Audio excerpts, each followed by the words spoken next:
He sat on the same corner for 2 years. Dirty clothes, cardboard sign, empty coffee cup. People walked past like he was invisible, just another homeless veteran the system had forgotten. But when a terrorist placed a bomb in the subway station 50 feet away, everything changed. Because the man they'd been ignoring was about to save 200 lives with skills the military had taught him to never forget. Welcome to Hidden Valor Stories. Tell me in the comments, where are you watching from today? And if you believe stories like this need to be heard, hit that subscribe button right now. These forgotten heroes deserve to be remembered. Fifth Street and Broadway in Manhattan was one of those corners where humanity collided in all its messy complexity. Wall Street executives in $1,000 suits hurried past artists with paint-stained fingers. Tourists with cameras bumped into locals who'd perfected the art of moving through crowds without seeing anyone. And in the middle of it all, sitting against the weathered brick wall of a building that had witnessed a century of New York stories, was the man everyone saw but nobody noticed. Staff Sergeant Michael Torres, though no one had called him that in 2 years, 4 months and 16 days, occupied the same 3 feet of sidewalk every morning at 0700 hours. Old habits died hard even when everything else in your life had died first. His cardboard sign, written in careful block letters that betrayed a military precision most people missed, simply read, "Homeless vet. Anything helps. God bless." The coffee cup beside him contained exactly 3.47 ths in mixed change, enough for a gas station hot dog if he was careful about which station, not enough for anything that resembled a real meal. His clothes were layers of donated items that didn't quite fit, creating the kind of mismatched appearance that made people look away quickly, as if poverty might be contagious. But if anyone had bothered to really look, which they never did, they might have noticed things that didn't quite fit the stereotype. The way he sat with his back straight against the wall, maintaining sightlines to all approaches, the way his eyes constantly scanned the crowd, cataloging faces, noting unusual behavior, identifying potential threats with the automatic vigilance of someone who'd learned that survival depended on seeing danger before it saw you. They might have noticed that his hands, despite their weathered appearance, were steady. No tremor from alcohol withdrawal, no shake from drug dependency, just the calm steadiness of someone who'd once performed precision work under conditions where mistakes measured themselves in body counts. Most telling of all, they might have observed his routine.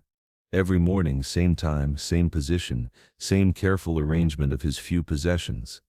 This wasn't the chaotic desperation of addiction or mental illness. This was organization, discipline, the systematic approach of someone applying military structure to civilian circumstances that had gone catastrophically wrong. But nobody looked that closely. To the 50,000 people who passed his corner every day, Michael Torres was furniture, urban scenery, a problem they acknowledged with averted eyes and quickened steps. A reminder of failures, personal, societal, systemic, that were too complex and depressing to confront before their morning coffee. Sarah Chen, a marketing executive who'd been passing his corner for 18 months, sometimes dropped change in his cup.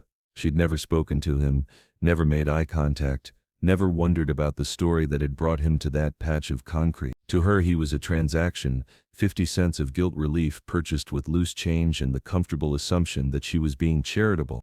Detective Ray Morrison of the NYPD had been walking this beat for 6 years and knew every regular panhandler, street performer, and vendor in a 12-block radius. He'd run background checks on most of them as part of routine security procedures, but somehow the quiet veteran on Fifth Street had never attracted enough attention to warrant official interest. Just another casualty of a system that created warriors and then forgot how to care for them when they came home broken. Even the other homeless individuals who populated the area's margins kept their distance from Torres. There was something about his stillness, his alertness, his complete lack of the desperate energy that characterized most street life. He didn't ask for anything beyond what his sign requested. He didn't tell stories about his circumstances. He didn't seek companionship or conversation. He simply existed day after day in a 3-foot square of territory that had become his entire world. For 2 years, 4 months, and 16 days, Michael Torres had been invisible. A ghost haunting one of the busiest corners in Manhattan, surviving on the periphery of a society that had trained him to kill its enemies and then discarded him when those skills were no longer needed. But invisibility, as Michael had learned in places like Fallujah and Ramadi, could be a weapon. And sometimes when everything went wrong and innocent people needed someone to step forward, the invisible man was exactly what the situation required. What the thousands of daily passers-by didn't know couldn't have known, because it was classified information buried in military files that would never see daylight, was that Staff Sergeant Michael Torres had been one of the U.S. Army's most elite explosive ordnance disposal specialists. For 8 years he had been the man other soldiers called when bombs needed to be disarmed, when improvised explosive devices threatened American lives, when the difference between mission success and catastrophic failure came down to steady hands and perfect knowledge of how explosives work. His service record, sealed in Pentagon databases, documented 2047 successful bomb disposals across 3 deployments in Iraq and Afghanistan.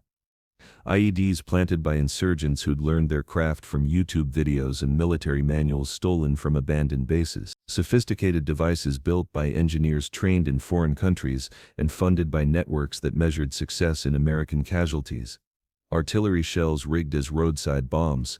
Suicide vests packed with ball bearings and nails designed to maximize human carnage. Michael had seen them all, disarmed them all, saved lives that would never know his name or understand the precision required to cut the right wire under pressure that could crush most minds. His hands had been steady when 120mm mortar rounds were wired to detonate if he made a mistake. His breathing had remained controlled when timers counted down to explosions that would have killed everyone within a 100-meter radius. The military had invested over $2 million in his training. Advanced courses in explosive chemistry, electronics, metallurgy, and psychology. He'd studied at facilities that didn't appear on public maps, learned techniques that were classified above the security clearance of most Pentagon officials. He could identify explosive compounds by smell, recognize timing devices by sound, predict blast patterns with mathematical precision. Most importantly, he had developed the kind of mental discipline that allowed him to function when death was measured in seconds and perfection was the only acceptable standard. No hesitation, no second-guessing, no emotional paralysis when innocent lives depended on technical competence applied under impossible pressure. But that expertise had come with a price that military psychologists were still learning to measure. 247 bombs meant 2047 moments when a single wrong decision would have killed not just Michael but everyone depending on him to be perfect. The human mind, no matter how well trained, wasn't designed to carry that kind of responsibility without consequences. The nightmares had started during his second deployment. Dreams where he cut the wrong wire, where timers reached zero, where his mistakes turned into body counts that included faces he knew. The guilt had followed during his third tour, survivor's guilt from bombs he'd disarmed successfully, while knowing that other specialists hadn't been as fortunate, as skilled, or as lucky. By the time he rotated back to the United States, Michael Torres was technically functional but psychologically fractured. He could still disarm any explosive device ever constructed, but he couldn't sleep through the night without seeing the faces of people who died because someone else had cut the wrong wire, pulled the wrong component, hesitated for the wrong second.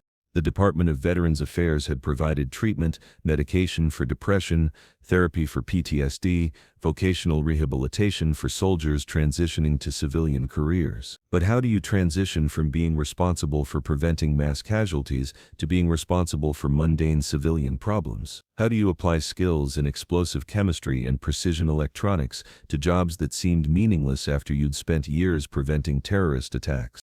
Michael had tried. Construction work, where his technical skills and attention to detail should have been valuable. Security consulting, where his military experience should have opened doors. Even teaching, where his knowledge could have been passed to the next generation of EOD specialists. But civilian employment required social skills that military service had never taught him. Small talk with coworkers who complained about traffic while he remembered roads where vehicles exploded without warning. Performance evaluations that measured productivity while he struggled with perfectionist standards developed in situations where good enough meant people died. Office politics and interpersonal relationships that seemed impossibly complex after the simple clarity of military hierarchy and mission objectives. The drinking had started as self-medication for insomnia.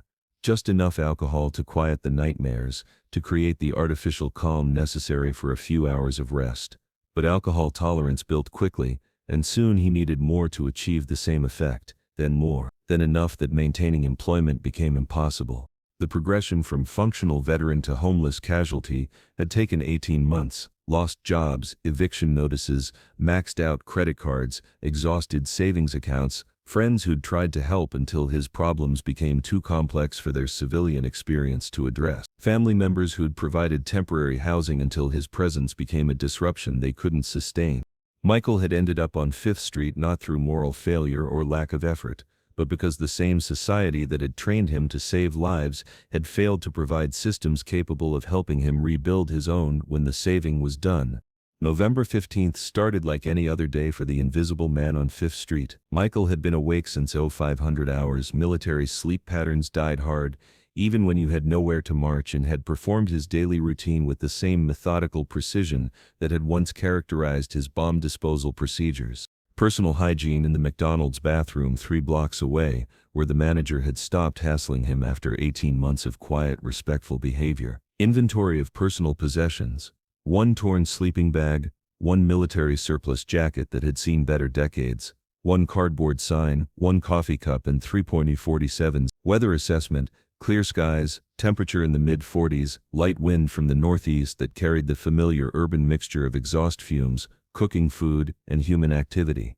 By 0700 hours he was in position against his usual wall, conducting the systematic environmental scan that had become as automatic as breathing. Pedestrian traffic patterns, vehicle movement, potential hazards, unusual behavior. The same security consciousness that had kept him alive through 247 bomb disposal missions now applied to the task of surviving on streets that presented different but equally real dangers. The morning progressed with typical urban rhythm. Commuters rushing to catch trains, tourists consulting maps and smartphones, delivery trucks navigating through traffic that seemed to operate on chaos theory rather than traffic laws. Sarah Chen dropped 2 quarters in his cup at 0847 hours, same as always. Detective Morrison walked his beat at 0930, nodding briefly, the kind of acknowledgement that police gave to familiar faces who weren't currently causing problems. At 1147 hours, Michael's trained eye caught something that didn't belong in the normal pattern of Fifth Street activity. A man in his early 30s, Middle Eastern appearance, carrying a black backpack that he held too carefully, moved too protectively. His walking pattern was wrong, not the purposeful stride of someone going somewhere specific, but the measured pace of someone executing a predetermined plan.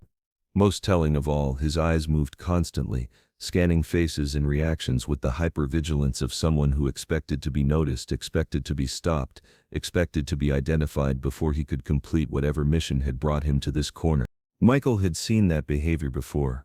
In markets in Baghdad, where suicide bombers tried to blend into crowds before detonating vests packed with explosives. Outside bases in Afghanistan, where vehicle-borne IEDs were positioned by operatives who knew they were walking toward martyrdom. It was the specific combination of nervous energy and deadly determination that characterized people who'd accepted that they were about to die in service of killing others. The man with the backpack walked past Michael's position, close enough that trained senses could detect the sharp smell of chemical compounds that didn't belong in urban environments. Not the everyday odors of car exhaust or restaurant kitchens, but something synthetic, metallic. Explosive compounds, military grade, from the scent signature. Probably C4 or a similar plastic explosive, mixed with metallic fragments to maximize anti-personnel effects. Enough material to kill everyone within a 100-foot radius and cause catastrophic structural damage to surrounding buildings. Michael's military training engaged automatically, overriding 2 years of learned invisibility and social withdrawal. Threat assessment: high-yield explosive device in densely populated area. Potential casualties: 200+ civilians with no tactical awareness, no protective equipment, no escape routes that could be reached before detonation. Time to neutralization: unknown, but certainly measured in minutes rather than hours. The bomber continued past Michael's position, entering the subway station entrance that connected to Penn Station, one of the busiest transportation hubs in North America. During peak hours, the concourse contained thousands of people: commuters, travelers, tourists, children, elderly individuals, people whose only crime was being in the wrong place when someone decided that mass murder would advance their political objectives. For 30 seconds, Michael sat frozen between 2 years of learned helplessness and 8 years of military conditioning. He was a homeless veteran that society had forgotten, someone with no authority, no resources, no official standing to address terrorist threats. But he was also Staff Sergeant Michael Torres, EOD specialist, the man trained to stand between explosive devices and innocent lives.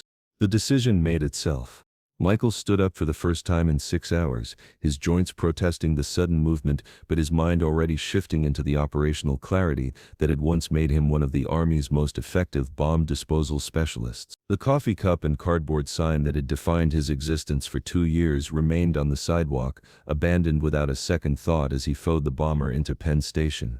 The transition from bright November sunlight to the artificial lighting of the subway concourse temporarily affected his vision, but Michael's other senses compensated automatically. The sound signature of the underground space, thousands of footsteps, conversations in dozens of languages, train announcements echoing off tile walls, the smell mix of food vendors, cleaning chemicals, and human activity, most importantly, the faint but unmistakable chemical odor that indicated high explosives in an environment where such materials had no legitimate purpose. The bomber had positioned himself near the main information board where commuter traffic naturally concentrated. People checking train schedules, meeting friends, consulting smartphones for navigation assistance. The perfect location for maximum casualties, dense population, limited escape routes, structural elements that would channel blast effects to increase lethality. Michael maintained a distance of approximately 50 feet, using standard surveillance techniques to track the target while avoiding detection. The bomber's behavior had shifted now that he'd reached his intended location. Less movement, more focused attention on the people around him. He was making final preparations, conducting last-minute assessments, preparing to execute whatever plan had brought him to this moment. The backpack remained carefully protected against the bomber's chest, held with both hands in a grip that suggested either deadman switches or proximity fuses that would detonate if the device was dropped or separated from its carrier. Standard terrorist technique, insurance against being stopped by security or police before the mission could be completed. Michael's tactical assessment continued automatically. Explosive device, estimated 20-30 pounds of military-grade plastic explosive based on size and shape of container. Detonation method, unknown, but likely combination of timer and manual triggers to provide redundancy. Blast radius, minimum 100 feet for guaranteed fatalities, potentially 300 feet for structural damage and secondary casualties. Current population within lethal radius, approximately 200 civilians. Time factors were critical. If this was a timer-based device, the bomber would have positioned himself to allow maximum psychological impact, detonating after enough time for people to notice him, understand what was happening, but not enough time to evacuate or summon effective response. If it was manually triggered, he would detonate immediately upon being confronted by security personnel. Either scenario meant Michael had minutes at most to neutralize the threat before mass casualty became inevitable reality. But he was a homeless veteran with no authority, no backup, no official standing to address terrorist threats. Any action he took would be viewed as the erratic behavior of someone whose mental stability was already questionable. Security personnel would likely treat him as a secondary threat, focusing on removing him from the area rather than addressing the actual bomber. Michael needed a different approach. Something that leveraged his expertise while accounting for his civilian status and the assumptions people would make about his competence. He began moving closer to the bomber, using the crowd for concealment, while conducting detailed observation of the device. From 20 feet, he could see more specifics. Black nylon backpack, military surplus based on stitching patterns and hardware. Weight distribution suggested the explosive material was packed in the main compartment, with additional components, probably ball bearings or metal fragments for anti-personnel effects, distributed throughout. The bomber's posture indicated extreme stress, but also determination. Sweating despite the cool underground temperature, rapid breathing that suggested either fear or excitement, but no hesitation, no second thoughts about his mission. This was someone who'd committed to martyrdom and mass murder. Someone who would detonate rather than be captured. At 15 feet, Michael could see the device itself through the partially opened backpack. His EOD training provided immediate recognition of components, timer mechanism visible on top, red digital display counting down. Approximately 4 minutes remaining before automatic detonation. Manual trigger also visible, dead man switch that would activate if pressure was released, ensuring detonation even if the bomber was killed or incapacitated. Standard terrorist bomb, but sophisticated in its redundancy and designed specifically to maximize casualties while preventing interference. Michael had seen identical devices in Iraq, usually carried by insurgents who'd received training from foreign military advisors. He also recognized something else. He was probably the only person within 500 miles who possessed the technical knowledge and practical experience to disarm this specific type of device under operational conditions. The bomber was no longer moving. The timer was counting down. In approximately 3 minutes, 200 people were going to die, unless someone with EOD training intervened immediately. Staff Sergeant Michael Torres made his decision. Michael needed to get close enough to access the device without triggering immediate detonation, which meant approaching someone who was prepared to die and take hundreds of people with him. Standard military procedures for this situation involved sniper elimination from distance, but Michael was one homeless veteran with no weapons and no backup in a crowded civilian environment where collateral damage was unacceptable. He chose a direct approach that relied on his assessment of the bomber's psychological profile and the specific type of device being used. Moving with the controlled calm that had once characterized his approach to every explosive device, Michael walked directly toward the bomber, making no attempt at concealment or stealth. Instead, he projected the kind of quiet authority that had made him effective in military situations where panic could kill everyone involved. "Excuse me," he said in a conversational tone when he was close enough to be heard over the subway noise. "I need to talk to you about your backpack." The bomber spun around, immediately recognizing that his operational security had been compromised. His hand moved toward what Michael assumed was the manual detonator, but he hesitated when he saw who had approached him. A homeless man in dirty clothes, clearly no threat to operational success, but speaking with a calm confidence that didn't match his appearance. "What?" the bomber asked, confused by the disconnect between Michael's appearance and his behavior. "Your device," Michael said calmly, positioning himself close enough to reach the backpack but not so close as to trigger immediate defensive reaction. "It's got a fault in the timing mechanism. I can see it from here." This was psychological tactics, using the bomber's incomplete technical knowledge against him. Most suicide bombers received minimal training in explosive devices, enough to transport and detonate, but not enough to understand the sophisticated engineering that made modern bombs reliable. "What are you talking about?" the bomber demanded, but Michael could see uncertainty replacing confidence, doubt about whether his device would function properly.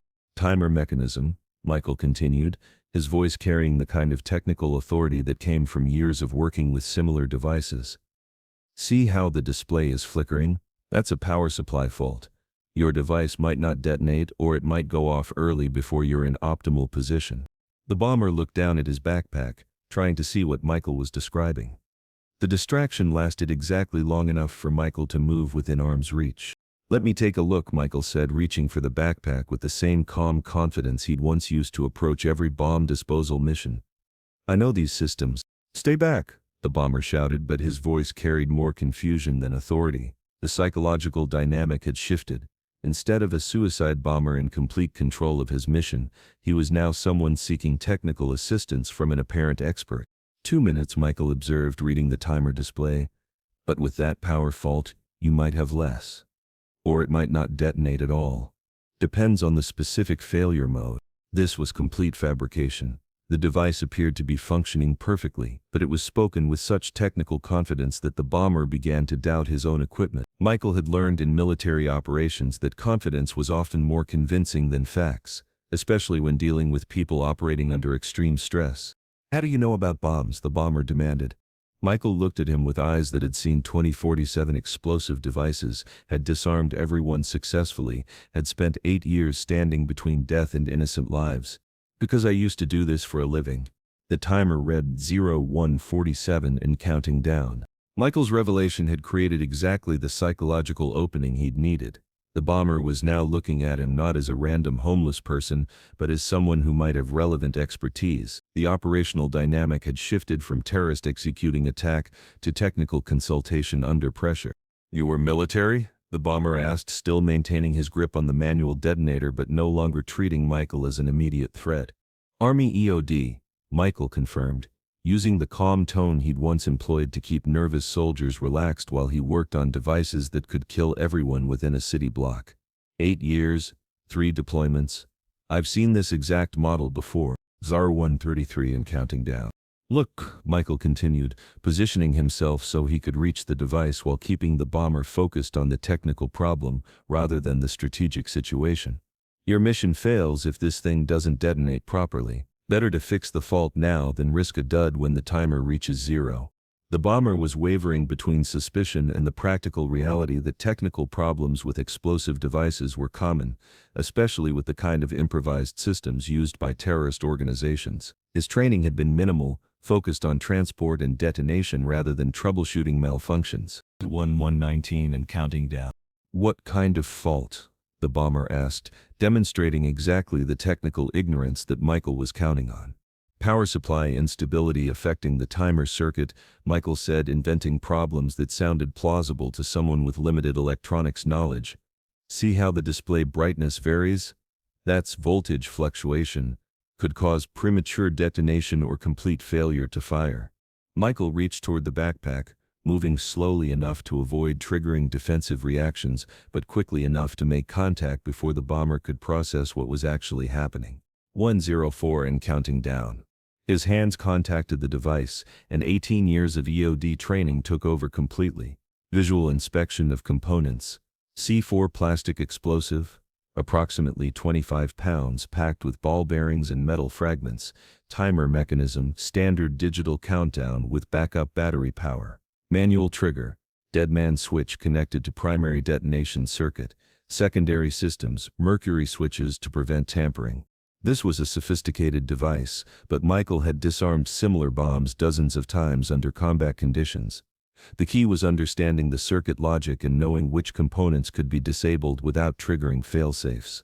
Mission 51 and counting down. I need to access the primary circuit board, Michael said, using technical language to maintain the fiction that he was providing maintenance rather than conducting disposal. Hold this steady while I check the connections.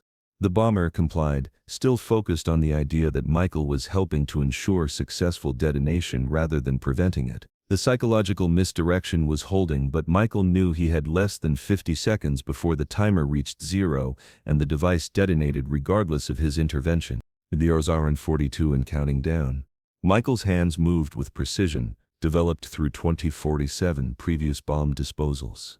Identify the timer circuit, locate the power supply connections. Find the junction where manual and automatic detonation systems connected to the primary firing circuit. Standard terrorist bomb construction used redundant systems to prevent exactly what Michael was attempting.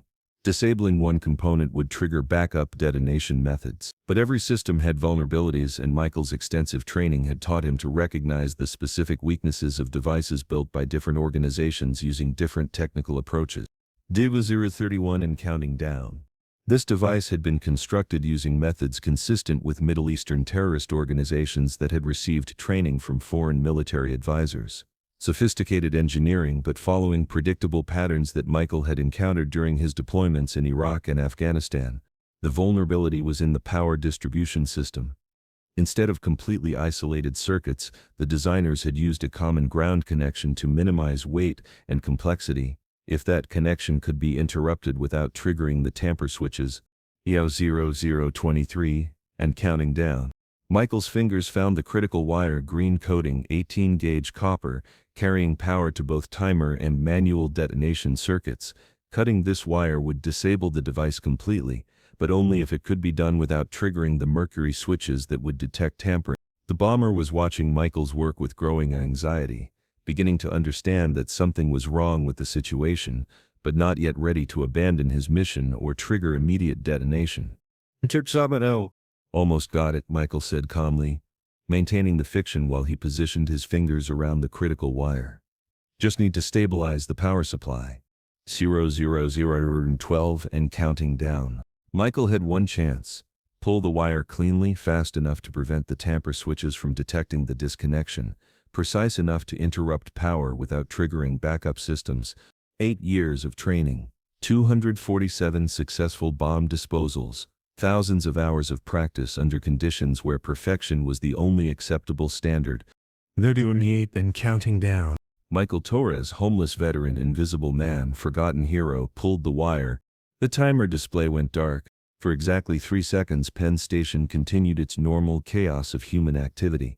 Conversations in a dozen languages, footsteps echoing off tile walls, train announcements broadcast through speakers that had been crackling with electronic distortion since the night. 200 people going about their daily lives, unaware that they had just avoided becoming casualties in a terrorist attack that would have made international headlines.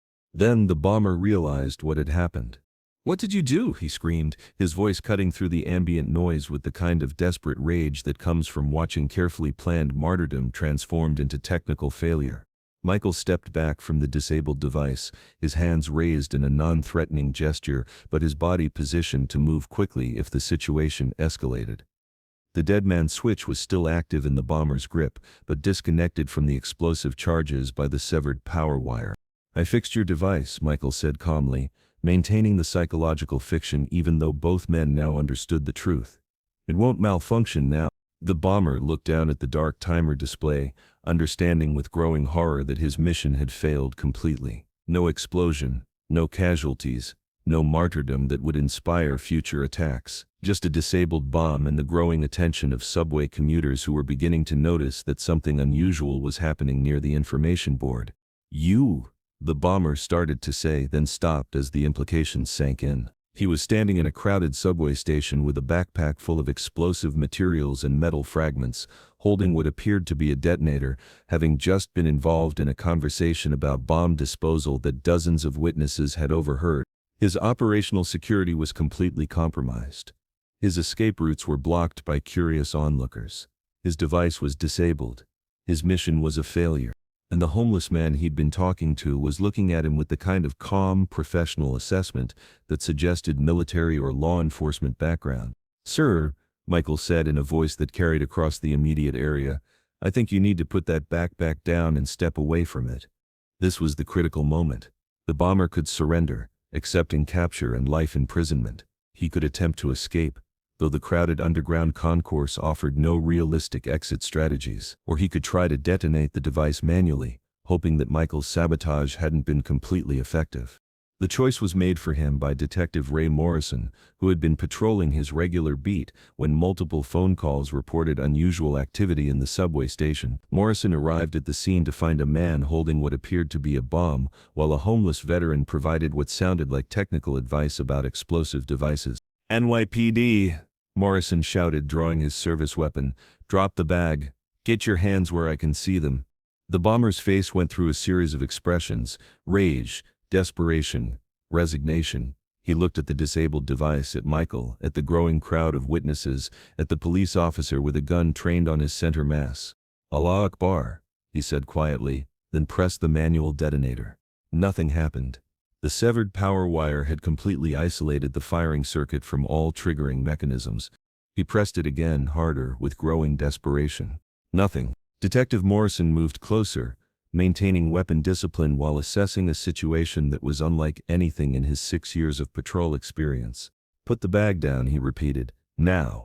The bomber looked once more at the device that was supposed to have made him a martyr and instead had made him a failure. Then, with the deflated resignation of someone whose carefully planned mission had been destroyed by a homeless man with steady hands and forgotten expertise, he set the backpack on the ground and raised his hands. Michael stepped away from the device and the bomber, fading back into the crowd of onlookers with the same practiced invisibility he'd perfected during 2 years on 5th Street. But Detective Morrison had been watching the entire sequence of events, had heard enough of the conversation to understand that the homeless veteran had somehow been involved in neutralizing what appeared to be a legitimate terrorist threat. "You," Morrison called out, pointing at Michael. "I need to talk to you." What followed was 6 hours of the most intense questioning Michael had experienced since his military debriefings following successful bomb disposal missions in Iraq. FBI counterterrorism specialists, NYPD bomb squad technicians, Department of Homeland Security analysts, and assorted federal agents who didn't identify their specific agencies, but clearly had security clearances that allowed them to ask very detailed questions about his background and actions. The disabled bomb had been confirmed as a sophisticated explosive device containing enough C4 to kill everyone within a 100-foot radius and cause catastrophic structural damage to Penn Station. The bomber, identified as Khalil Hassan, was a naturalized U.S. citizen who had been recruited by an international terrorist network and trained specifically for this attack. His capture had provided intelligence that would prevent multiple other planned operations. But the focus of official interest was the homeless veteran who had somehow recognized the threat, approached an armed terrorist, and disabled a military-grade explosive device using techniques that suggested advanced EOD training. Staff Sergeant Michael Torres, Agent Jennifer Walsh of the FBI's Joint Terrorism Task Force, read from a classified file that had been retrieved from Pentagon databases. 8 years Army EOD, 3 combat deployments, 2047 successful bomb disposals, decorated veteran with clearances for handling classified weapons systems. She looked up from the file to study Michael, who was sitting in an interview room that smelled of old coffee and institutional disinfectant, still wearing the same torn jacket and threadbare clothes that had been his uniform for 2 years of street life. According to this record, you were one of the most skilled bomb disposal specialists in the U.S. military, Agent Walsh continued. So I have to ask, what were you doing living on the street? Michael had been asked variations of that question by every official who'd interviewed him over the past 6 hours. Each time he'd given the same honest answer that no one seemed to understand or believe. I couldn't find a job that mattered, he said simply. You couldn't find a job? Agent Walsh's expression suggested she thought he was being deliberately evasive. With your training and security clearances, you should have been employable by dozens of defense contractors, security firms, law enforcement agencies. I tried, Michael replied, his voice carrying the exhaustion that came from explaining personal failure to people who'd never experienced it. But civilian employment doesn't work the same way as military service. They want people who can make small talk with clients, who can navigate office politics, who can be satisfied with work that doesn't actually protect anyone's life. Agent Walsh consulted her notes, clearly struggling to understand how someone with Michael's capabilities and credentials had ended up homeless. Your military record shows no disciplinary problems, no failed psychological evaluations, no indication of substance abuse or behavioral issues. You were recommended for advanced training, considered for promotion to senior NCO ranks. What happened? Michael was quiet for a moment, trying to find words for experiences that couldn't be easily explained to someone who'd never been responsible for preventing mass casualties on a daily basis. After 8 years of defusing bombs, civilian problems seemed, he paused, searching for the right term, trivial. How do you get excited about quarterly sales reports when you used to prevent terrorist attacks? How do you care about workplace drama when you've seen what happens when people make real mistakes with real consequences? So you started drinking?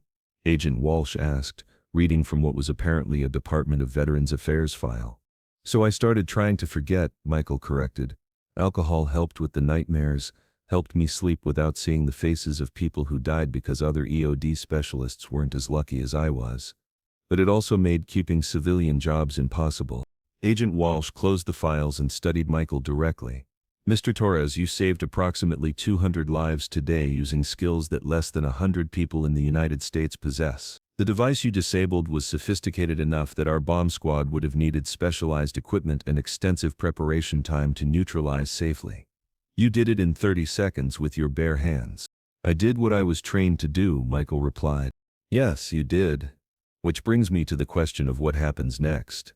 Agent Walsh leaned back in her chair, studying Michael with the kind of analytical attention that federal law enforcement brought to problems that didn't fit into standard categories. Mr. Torres, we have a situation. You've just demonstrated capabilities that are extremely valuable for national security purposes. But you're also a homeless veteran with no official standing, no current security clearances, and a documented history of alcohol abuse and employment instability. Michael waited, understanding that this conversation was leading towards some kind of official offer but uncertain what form it would take. The Department of Homeland Security has a program, Agent Walsh continued, for consulting specialists who possess unique capabilities, independent contractors who can be called upon for situations that require specific expertise. You want to hire me? Michael asked, skeptical that anyone would trust a homeless veteran with responsibilities that mattered. We want to offer you a chance to use your skills in service of your country again, Agent Walsh replied carefully. Not full-time employment, not a traditional job with office politics and quarterly reports. Something different. Something that matters. She opened a different file, one that Michael couldn't see but that apparently contained information about programs he'd never heard of. There are approximately 50 people in the United States with your level of EOD expertise and practical experience. she explained. Most are still active military or working for defense contractors. A few are retired and consulting. You're the only one who's completely outside the system, which means you're the only one who can operate without official oversight in situations where official involvement would create diplomatic problems. Michael was beginning to understand what she was suggesting, and the implications made him uncomfortable. "You want me to be a black ops bomb disposal specialist," he said. "I want you to be available when American lives are threatened by explosive devices, and traditional law enforcement response would be insufficient," Agent Walsh corrected. "Terrorist threats, hostage situations, scenarios where someone with your capabilities could make the difference between mass casualties and successful resolution, and in return, housing assistance, medical care, psychological counseling with specialists who understand military trauma, not charity, payment for services that only you can provide." Michael looked around the sterile interview room, thinking about the corner of Fifth Street that had been his home for 2 years, about the isolation and purposelessness that had driven him to self-medicate with alcohol, about the skills he possessed that society had seemed to have no use for. "What happened today," he said slowly, "that was the first time in 2 years that anything I did actually mattered." Agent Walsh nodded. "Mr. Torres, there are people out there planning attacks against American civilians. They're building bombs, recruiting operatives, choosing targets. Traditional law enforcement can investigate them, arrest them, prosecute them after they've committed crimes. But sometimes prevention requires someone who can act first and explain later. Someone invisible, someone expendable, someone with exactly your capabilities." The word expendable hung in the air between them, carrying implications that Michael understood better than most people. His military service had taught him that some missions required individuals who could operate without backup, without official support, without guarantee of survival. "How many people died today?" Michael asked. "None," Agent Walsh replied. "Because you were there, because you recognized the threat, because you had the skills and the courage to act when action was required." Michael was quiet for a long moment, processing the offer and its implications. Then he asked the question that mattered most to him. "The next time something like this happens, and there's no one there with the right training, how many people die?" "Too many," Agent Walsh said simply. Michael Torres, homeless veteran, invisible man, forgotten hero, made his decision. "When do I start?" The corner of Fifth Street and Broadway looked exactly the same, but Michael Torres was different as he walked past his former territory on a sunny spring morning. Clean clothes, steady employment, an apartment in Queens that was small but had hot water and a door that locked from the inside. Most importantly, purpose that gave meaning to skills he'd thought society had no use for. In 6 months he'd been deployed to 4 situations where his EOD expertise had prevented terrorist attacks that would have killed hundreds of people. A device planted in Times Square during New Year's Eve celebrations. A car bomb targeting a federal courthouse in Detroit. A sophisticated IED designed to collapse a subway tunnel during rush hour. A suicide vest worn by a hostage taker in a children's hospital. Each mission had been classified, officially non-existent, handled by an invisible consultant who appeared, neutralized the threat, and disappeared back into anonymity. No medals, no recognition, no newspaper articles about the homeless veteran who'd become a guardian angel for people who would never know his name. But Michael didn't need recognition. He had something more valuable, the knowledge that his skills were being used to protect innocent lives, that his military training was serving a purpose that justified the trauma and sacrifice that had come with acquiring those capabilities. He also had Sarah Chen's phone number in his pocket, along with an invitation to coffee that he'd been working up the courage to accept for 3 weeks. The marketing executive who'd dropped change in his cup for 18 months had recognized him after news reports about the Penn Station incident, had approached him with an apology for never really seeing him and a suggestion that maybe they could start over. Detective Morrison had become an unofficial contact, someone who understood the value of having a specialist available for situations that regular law enforcement couldn't handle. They met monthly for coffee and conversation that officially never happened, but that provided Michael with intelligence about potential threats and Morrison with resources he couldn't access through official channels. Most importantly, Michael had found peace with his service and his circumstances. The nightmares hadn't disappeared completely, but they were manageable now that his skills were being used to prevent the kind of casualties that had haunted his dreams. He was no longer a broken veteran forgotten by society, but a guardian operating in the spaces between official authority and practical necessity. As he walked past his former corner, Michael noticed a new occupant, a younger veteran, maybe late 20s, wearing clothes that suggested recent transition from military service to civilian struggle. The cardboard sign read, "Homeless vet, anything helps. Thank you." Michael approached slowly, recognizing the carefully maintained discipline that suggested recent military training, the hypervigilance that came from combat experience, the quiet desperation that he remembered from his own first weeks on the street. "Marine?" he asked quietly. The younger veteran looked up, assessing Michael with eyes that had seen combat but hadn't yet developed the 1,000-yard stare that came with extended street survival. "Yes, sir. 2 tours in Afghanistan. You?" "Army EOD. 3 deployments." Michael reached into his wallet and pulled out Agent Walsh's business card, along with a $20 bill. "Take this money, get yourself cleaned up and call this number. Tell them Michael Torres sent you and that you're looking for work that matters." The younger veteran accepted both items, studying the FBI contact information with confusion. "Sir, what kind of work?" Michael looked at him with understanding that came from shared experience and hard-earned wisdom. "The kind that uses your military training to protect people who can't protect themselves. The kind that turns your worst experiences into someone else's salvation." He walked away before the younger veteran could ask more questions, knowing that Agent Walsh would explain the program better than he could, confident that America's invisible wars would always need invisible warriors. In the months that followed, stories began to circulate through New York's veteran community about the homeless man who'd prevented a terrorist attack and then disappeared back into the shadows. Details were embellished with each telling, turning 30 seconds of bomb disposal into an epic confrontation between good and evil. Some versions claimed Michael had fought hand-to-hand with multiple terrorists. Others insisted he'd disarmed the bomb while under sniper fire from accomplices. A few suggested he'd been working undercover for the CIA all along, using homelessness as the perfect cover for counterterrorism operations.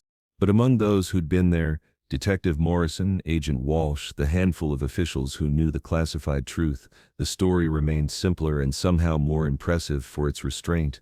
Michael Torres had been exactly what he appeared to be, a homeless veteran with skills his country had taught him and then forgotten how to use.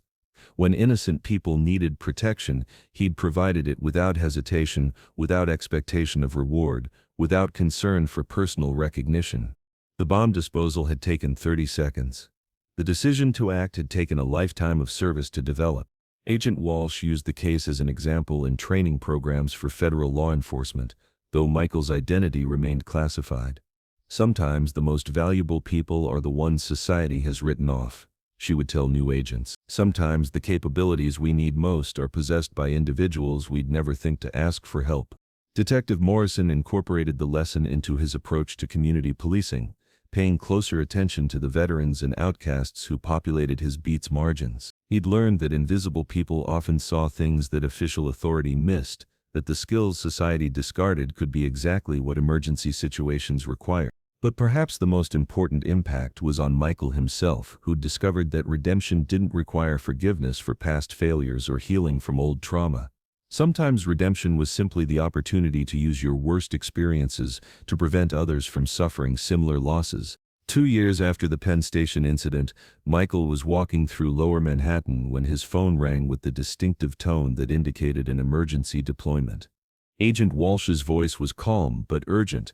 "We have a situation at the World Trade Center. Suspicious package, possible IED, need immediate assessment." Michael was 12 blocks away. He could be on site in 8 minutes, faster than any official bomb disposal team could deploy with full equipment. This was exactly the kind of scenario the consulting program had been designed to address. High-stakes situations where speed and expertise mattered more than official protocol. "On my way," he said, already moving toward the subway station.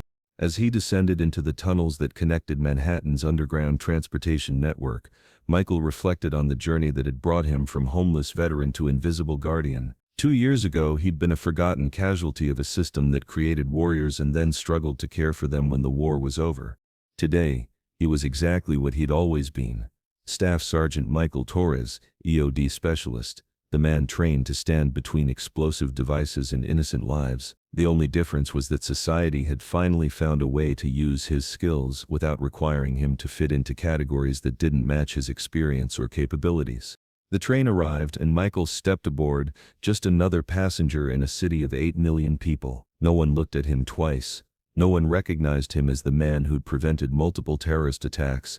No one understood that they were sharing their commute with someone whose presence made them safer, which was exactly how Michael preferred it. Heroes, he'd learned, were most effective when they remained invisible, when their capabilities were revealed only at the moments when those capabilities were needed most. The train pulled away from the station, carrying him toward another mission, another opportunity to serve, another chance to prove that sometimes the most powerful people are the ones who look most ordinary. And somewhere on Fifth Street, another homeless veteran sat against a wall with a cardboard sign, invisible to the thousands of people who passed by every day, carrying skills and experiences that society had trained him to acquire and then forgotten how to value, until the day when those skills would be needed again. Because there's always another bomb. There's always another terrorist. There's always another crisis that requires someone willing to walk toward danger while everyone else runs away. And sometimes when society needs heroes most, those heroes are hiding in plain sight, waiting for their moment to step forward and remind everyone what true service looks like.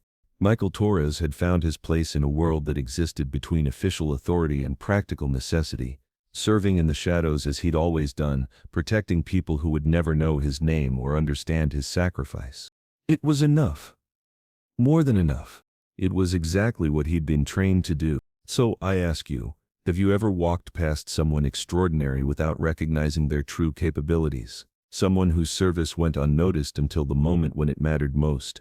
Share their story in the comments. Let's honor the invisible heroes among us. Thanks for watching Hidden Valor Stories. If this moved you, subscribe and share. These forgotten heroes deserve to be remembered. We'll see you in the next one, and remember, sometimes the most important people are the ones we never really see.